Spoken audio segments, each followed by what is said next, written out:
Ilalagay ko na siya dyan sa rice cooker.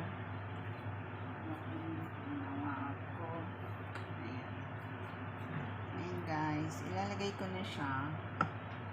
Actually, luto na yung sticky rice. So, ilalagay ko na lang siya dyan.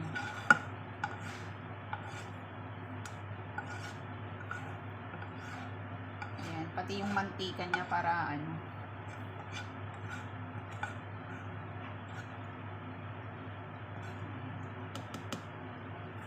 Ayan guys.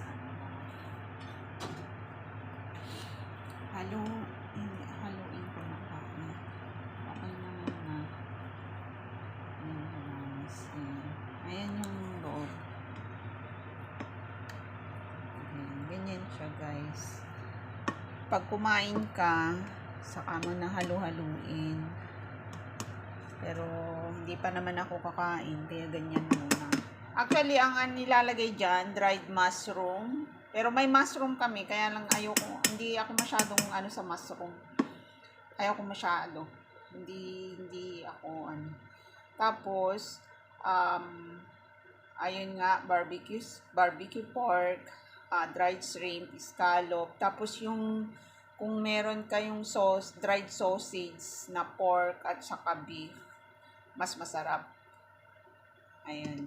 Tapos, yan, igisa mo na lahat ng ingredients, tapos lagyan ng spring onion, tapos magsaing ka na ng sticky rice. Pag naluto yung sticky rice, mas maganda kasi kung isasaing yung sticky rice muna hanggang sa okay na siya. Tapos, pag okay na, yun, ilagay mo na on top yung mga pre-nai mong mga ingredients. Mas maganda yung texture. Makukuha mo talaga yung gusto mong texture ng rice. Kasi, yung tinuro sa akin nung first employer ko nun is, pag isasa yung hugasan na yung sticky rice, tapos pag nahugasan na, lagyan ng tubig, tapos yung mga ingredients, ilagay na siya with water. So, habang kumukulo, na din yung ingredients. Pero, nung kasi, ganun ang ginagawa ko. Parang masyadong basa, hindi siya, ayaw ko yung texture. Parang basa yung rice, sticky rice, or hindi lang ako marunong dun sa sukat ng tubig. Mga ganun. So, ang ginagawa ko is, trinay ko yung niluto ko muna yung sticky rice. Tapos, nilagay ko yung mga ingredients. Mas maganda. Ayun lang guys. Ang today's video. Ako lang pong mag-isa. Yan, close. Ayan, O.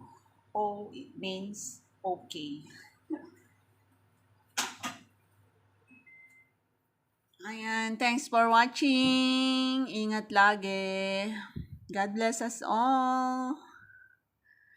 This is Chandler Cruz.